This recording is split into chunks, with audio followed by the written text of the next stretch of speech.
అందరికీ నమస్కారం. ఇవాళ మనతో వంగర రవిశంకర్ శర్మ గారు ఉన్నారు. వారితో మాట్లాడదాం. గురుగారు, ముందుగా కంగ్రాచులేషన్స్. మీ ప్రెడిక్షన్ అనేది కరెక్ట్ అయింది. మీరు చెప్పినట్లుగానే మోడీ గారు మరి మూడోసారి ప్రధానమంత్రి అవబోతున్నారు. అలాగే మీరు చెప్పినట్టుగానే రాహుల్ గాంధీ గారు చాలా టఫ్ ఫైట్ ఇచ్చారు. మరి 9వ తారీఖు మోడీ గారు ప్రమాణ స్వీకారం చేయబోతున్నారు.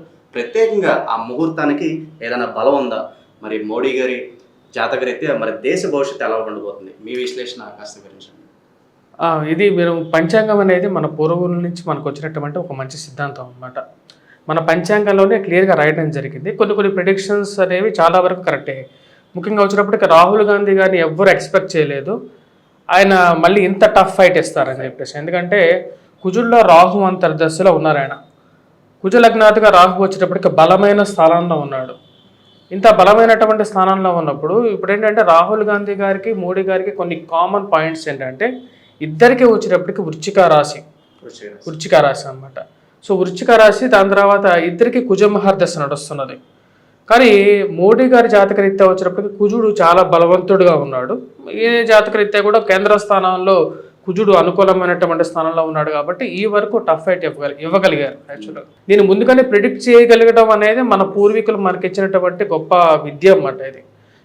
ఈ క్రెడిట్ గోస్ టు టోటల్గా వచ్చేటప్పటికి మన పూర్వీకులు ఎవరైతే మనకు సనాతన ధర్మంలో మనకు ఈ పంచాంగ విద్యని ఎవరైతే మనకి ఇచ్చారో వారికి క్రెడిట్ వెళ్తుంది. మనదేం గొప్పతనం ఏం లేదు. ఎందుకంటే మనం ఏమీ చేయలేదు ఇక్కడ.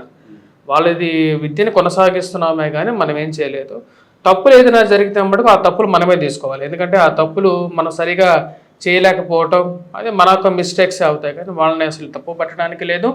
జ్యోతిష్య విద్యని కూడా తప్పు పెట్టడానికి లేదు. నేను అదే విధంగా చెప్పడం జరిగింది అన్నమాట. మోడీ గారు మూడోసారి ప్రధానమంత్రి అవుతారు, సంకీర్ణ ప్రభుత్వం వస్తుందని చెప్పాను. మన పంచాంగాలను చూసారంటే వంగరవారి గంటల పంచాంగంలో నేను క్లియర్గా రాశాను అన్నమాట. ఎందుకంటే ఈ సంవత్సరం క్రోధినామ సంవత్సరం, ముందు నుంచి అదే చెప్తూ ఉన్నాను చాలా చోట్ల. క్రోధినామ సంవత్సరంలో అంత ఈజీగా ఉంటుంది పాలిటిక్స్ అనేది. ఎవరు గెలిచినా సరే బుటాబుటీ మెజారిటీతో, దాని తర్వాత సంకీర్ణ ప్రభుత్వాలుగా ఏర్పడటం, విద్వేషపూరితమైనటువంటి మాటలు, ఒకరికొకరు ఏదో ఒక విషయంలో గొడవలు, యుద్ధకాంక్ష. ఇప్పుడు మన ఆంధ్రాలో కూడా చూస్తుంటే యుద్ధకాంక్ష నడుస్తున్నది అన్నమాట, గొడవలు నడుస్తున్నాయి. మరి వాటితో పాటు ప్రతి ఒక్క మనిషికి రాజకీయంగా కూడా వచ్చేటప్పటికి ఇది ప్రతికూలంగా ఉండే విధంగా ఉన్నారు. ఇప్పుడు సంకీర్ణ ప్రభుత్వం మనం చూసుకుంటే ఆంధ్రాలో కూడా పవన్ కళ్యాణ్ గారి కాంబినేషన్తో గెలిచారన్నమాట. ఇప్పుడు మనం మోడీ గారి జాతకరీత్యా చూసుకుంటే మోడీ గారి జాతకం అనేది అద్భుతంగా ఉందన్నమాట. అందుకే మూడోసారి, ఎందుకంటే అన్ని రికార్డ్స్ బ్రేక్ చేయగలిగారు. ఎందుకంటే మూడోసారి కన్సిక్యూటివ్గా 3 times విన్ అవ్వటం అనేది అంత ఇంపాసిబుల్ గా. అలాగే బయట 400 సీట్లు వస్తాయని ప్రచారం చేశారు, కానీ మీరు మాత్రం ఎగ్జాక్ట్ గా టఫ్ ఫైట్ ఉంటుందని ప్రెడిక్ట్ చేశారు. అవును, ఎందుకంటే ఈ సంవత్సరం కుజుడు ఆధిపత్యాన్ని తీసుకున్నాడు. ఈ కుజుడు ఆధిపత్యాన్ని తీసుకున్నప్పుడు కొన్ని ఇష్యూస్ అనేవి ఇప్పుడు అరైజ్ అవుతూ ఉంటాయి. ఈ సంవత్సరం కొంత గవర్నమెంట్కి ఇన్స్టేబుల్గానే ఉంటుందని చెప్పి నాకు క్లియర్గా అర్థమైపోయింది అన్నమాట. ఇబ్బందులతోనే కొన్ని నడుస్తుంది. సో ఈ సంవత్సరం అనేది క్రోధినామ సంవత్సరంలో కుజుడు ఆధిపత్యాన్ని తీసుకుంటాడు. కుజుడు ఎప్పుడైతే ఆధిపత్యాన్ని తీసుకుంటాడో ప్రతి మనిషిలో ఏంటంటే ఈర్ష్య ద్వేషాలు అనేవి ఎక్కువగా ఉంటాయి. ప్లస్ అదే రజోగుణ కారకుడు అన్నమాట. రజోగుణ కారకుడు ఎప్పుడు ఎలా ఉంటాడంటే పదవీ కాంక్ష మీద ఎక్కువ ఉంటుంది. అంటే ప్రతి ఒక్కరికి పవర్ తీసుకోవాలని ఉంటుంది. అది వాటి వల్ల కొద్దిగా అన్సర్టెనిటీ ఎక్కువ. ఇప్పుడు మనం చూసుకున్నట్లయితే తెలంగాణలో బుటాబుటీ మెజారిటీతో గవర్నమెంట్ రావడం జరిగింది. ఆంధ్రాలో క్లీన్ స్వీప్లో సంకీర్ణ ప్రభుత్వం వచ్చింది. సంకీర్ణ ప్రభుత్వం అంటే పవన్ కళ్యాణ్ సపోర్ట్తో వచ్చారు. అదేవిధంగా మీరు కర్ణాటకలో చూడండి, కర్ణాటకలో కూడా వచ్చేటప్పటికి సిద్ధరామయ్యకి శివకుమార్ కూడా వచ్చేటప్పటికి శివకుమారే అలిగేషన్స్ చేశాడు అన్నమాట. ఎందుకంటే తనకి పవర్ కావాలి. ఇప్పుడు అదేవిధంగా మనం చూసుకున్నట్లయితే ఇప్పుడు సెంట్రల్లో కూడా అది, ఇప్పుడు ఢిల్లీలో కూడా వచ్చేటప్పటికి మీరు దగ్గరికి వచ్చి ఆగిపోయారు. సో రజోగుణ కారకుడు అయినటువంటి కుజుడు ఏం చేస్తాడంటే ప్రతి ఒక్కరికి వచ్చేటప్పటికి ఈక్వల్ ఆపర్చునిటీగా అందరూ ఫైట్ చేసేటటువంటి ఒక బ్యాటిల్ గ్రౌండ్ క్రియేట్ చేస్తాడు. అదేవిధంగా ఈ సంవత్సరం ప్రథమంలో మనం గమనించినట్లయితే ఈ యొక్క ఎలక్షన్ రిజల్ట్ వచ్చేటప్పుడు కూడా పంచగ్రహ కూటమి కూడా జరిగింది. పంచగ్రహ కూటమి కూడా జరిగింది 4-5 తారీఖుల్లోనే జరిగింది. దానివల్ల కూడా ఎఫెక్ట్ అనేది చాలా డిఫరెంట్గా కూడా ఉంది అన్నమాట. అంటే అరిష్టకారకంగా ఉంది.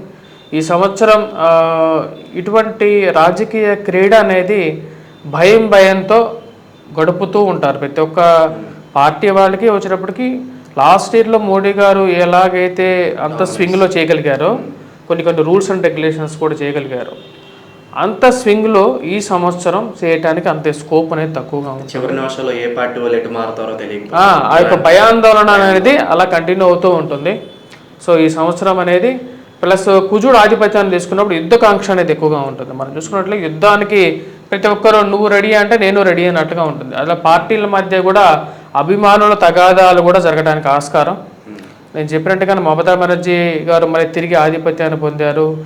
దాంతోపాటు యుద్ధకాంక్ష అనేది కూడా ఎక్కువగా ఉంటుంది కాబట్టి సో ఈ సంవత్సరం అనేది కొంచెం టఫ్ టైమ్గా ఉంటుంది. ఇప్పుడు మోడీ గారి జాతకరీత్యా ఇప్పుడు రాబోతున్నటువంటి రోజు ఏదైతే ఉందో 9వ తారీఖున ప్రమాణ స్వీకారం చేయబోతున్నారు. ప్రమాణ స్వీకారం తను చేయబోతున్నది వచ్చేటప్పటికి వృశ్చిక లగ్నం ధనుర్లగ్నం మధ్యలో ఉంటుంది అన్నమాట. సాయంకాలం పూట చేయబోతున్నారు 6 to 7:30 PM యాజ్ పర్ మనకు వచ్చిన డేటా ప్రకారంగా మనం చూసుకుంటే 6 to 7:30 PM అన్నమాట.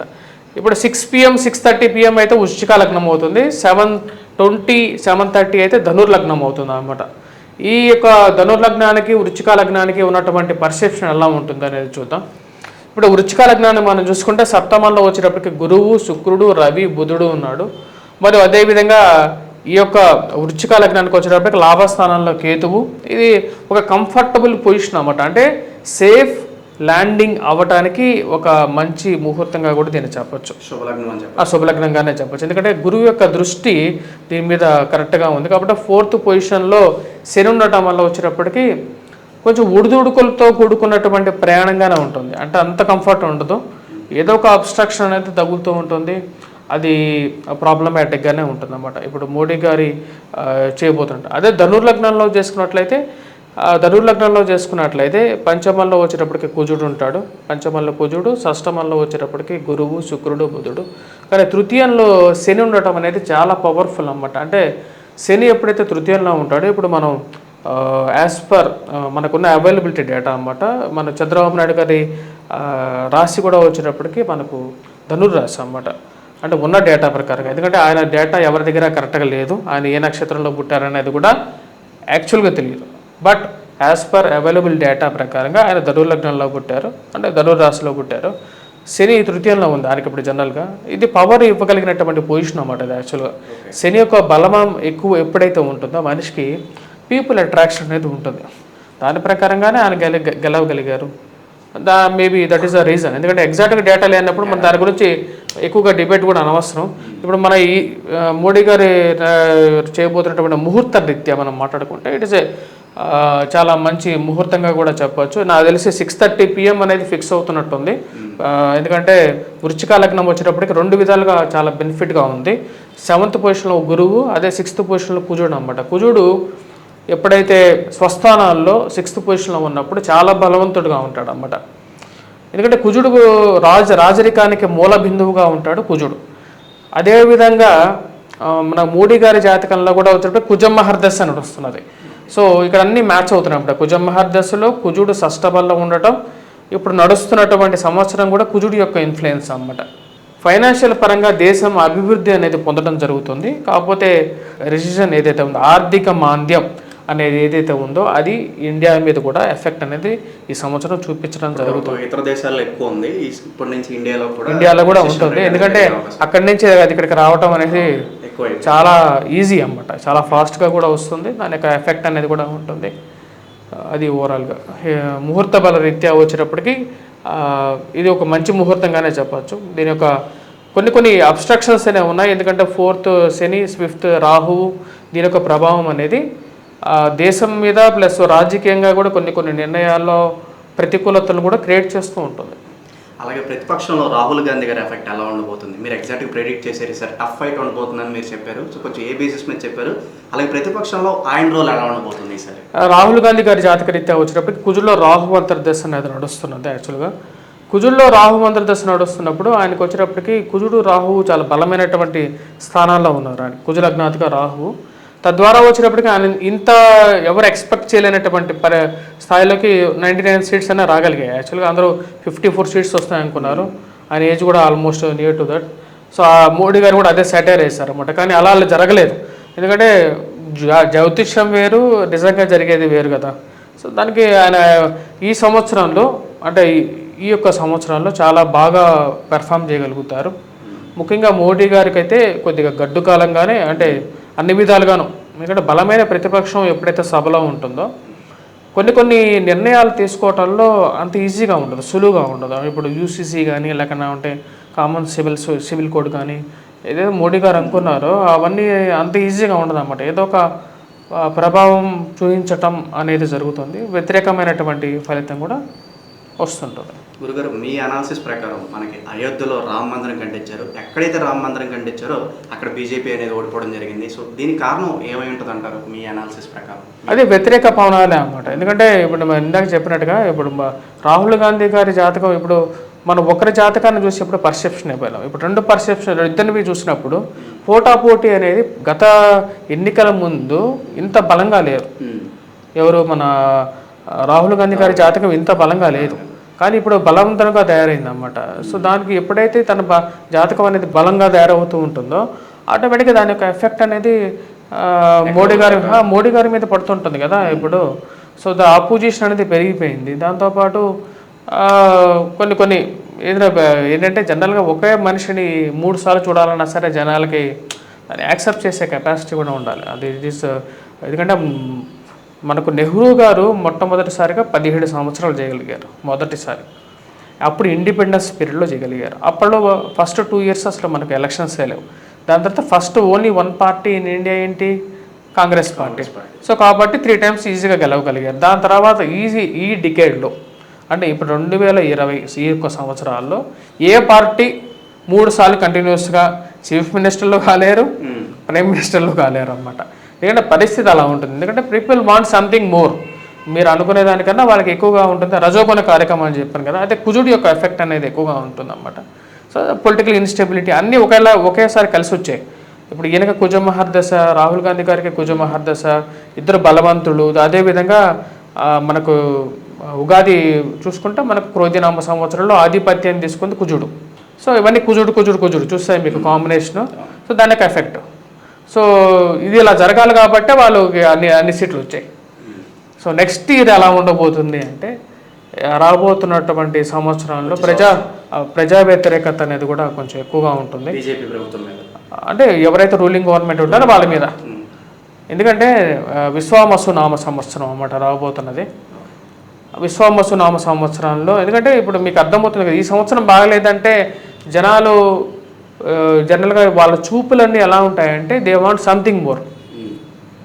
ఈ సంవత్సరం బాగాలేదంటే ఎవరి వల్ల బాగాలేదు అంటే గవర్నమెంట్ వల్ల బాగాలేదంటారు. కానీ ఆర్థిక మాంద్యం ఇవన్నీ జరిగే ప్రక్రియ అన్నమాట. ఇవన్నీ ఆటోమేటిక్గా వాళ్ళ బ్లేమ్ అంతా వచ్చేటప్పటికి గవర్నమెంట్ మీద వెళ్తుంది, గవర్నమెంట్నే తిడతారు. సో విశ్వావసునామ సంవత్సరంలో ప్రజా వ్యతిరేకత అంటే రాబోతున్నటువంటి ఏప్రిల్లో ఈ యొక్క ఎవర్షన్ అంతా, ఆ రిపల్షన్ అంతా నెక్స్ట్ ఇయర్ చూపిస్తారు. కానీ బట్ స్టిల్ టైం అనేది మారుతూ ఉంటుంది, మళ్ళీ మంచి జరుగుతుంది, మళ్ళీ చెడు జరుగుతుంటుంది, అంతా బాగానే ఉంటుంది.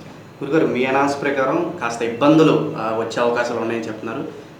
బై ఛాన్స్ ప్రభుత్వమే దిగిపోయే అవకాశం ఏదన్నా కనిపిస్తుందా? మీ యాక్చువల్గా వచ్చేటప్పటికి ఈ యొక్క సంవత్సరంలో చాలా మంచి క్వశ్చన్ అడిగారు మీరు. ఈ యొక్క సంవత్సరంలో ఎలా ఉంది అంటే రేపు రాబోతున్నటువంటి సెప్టెంబర్ అనేది చాలా కీలకం అన్నమాట.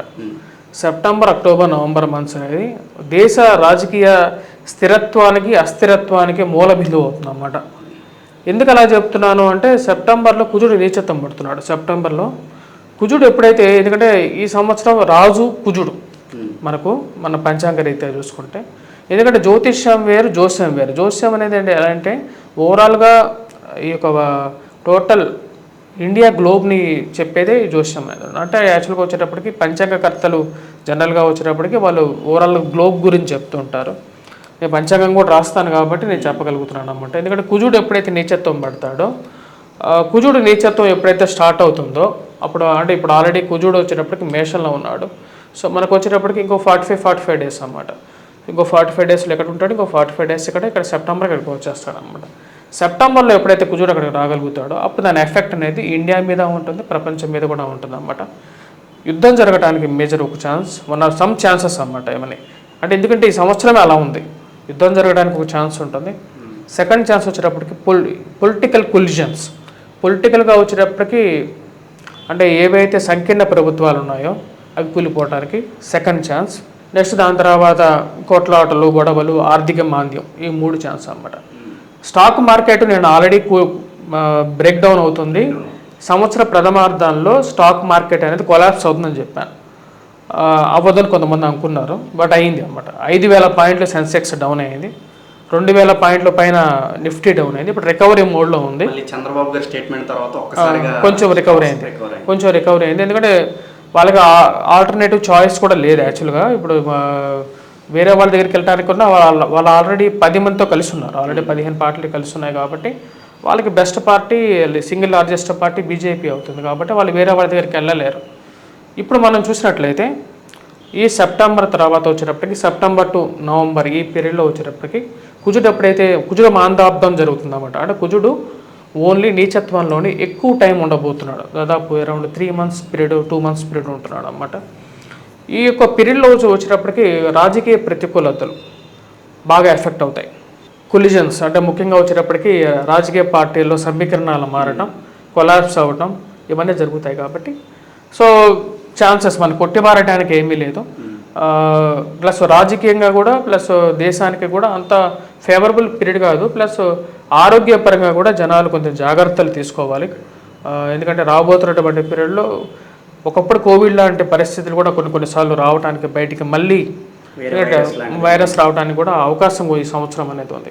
వాటన్నిటి గురించి కూడా నేను క్లియర్గా రాయడం జరిగింది. జనాలు ఏంటంటే జనరల్గా ఏవైతే ఇంపార్టెంట్ ఇంట్రెస్టింగ్ మ్యాటర్స్ ఉంటాయో వాటి మీద ఎక్కువగా కాన్సన్ట్రేట్ చేసి వెళ్తుంటారు కాబట్టి ఇవన్నీ పంచాంగాన్ని ఎక్కువగా పట్టించుకోవడం మానేశారు. దానివల్లే మనకి యాక్చువల్గా ప్రిడిక్షన్ కూడా కరెక్ట్గా రావట్లేదు. సో సెప్టెంబర్ అనేది చాలా కీలకం అంటారు. ఇండియా స్టేబుల్గా ఉంటుందా అన్స్టేబుల్గా ఉంటుందా అనేది సెప్టెంబర్ అనేది, సెప్టెంబర్ టు అక్టోబర్ నవంబర్ ఈ పీరియడ్ అనేది చాలా చాలా కీలకం. దాని ఎఫెక్ట్ అనేది దేశం మీద ఉంటుంది, ప్లస్ రాజ్యం మీద ఉంటుంది. ప్లస్ ఈ సంవత్సరం రాజకీయంగా మన ఇండియాకే కాదు వేరే దేశాల మీద కూడా ఎఫెక్ట్ అనేది ఎక్కువగా ఉంటుంది. అమెరికా మీద ఈ ఎఫెక్ట్ అనేది రేపు రాబోతున్నటువంటి సెప్టెంబర్లో ఎక్కువగా ఉంటుంది. అక్కడ కూడా ఎలక్షన్స్ రాబోతున్నాయి కాబట్టి ఆ ఎలక్షన్స్లో కూడా కొన్ని మార్పు చేర్పులు జరగటం, యుద్ధం వచ్చేటువంటి పరిస్థితి లాంటి ఒక వాతావరణం నెలకొనటం అది వాళ్ళకి కూడా అంత మంచిది కాదు. సార్ లాస్ట్ టైం శాటిలైట్ ఛానల్లో మీరు చెప్పారు ఖచ్చితంగా మోడీ గారు వస్తారని చెప్పి.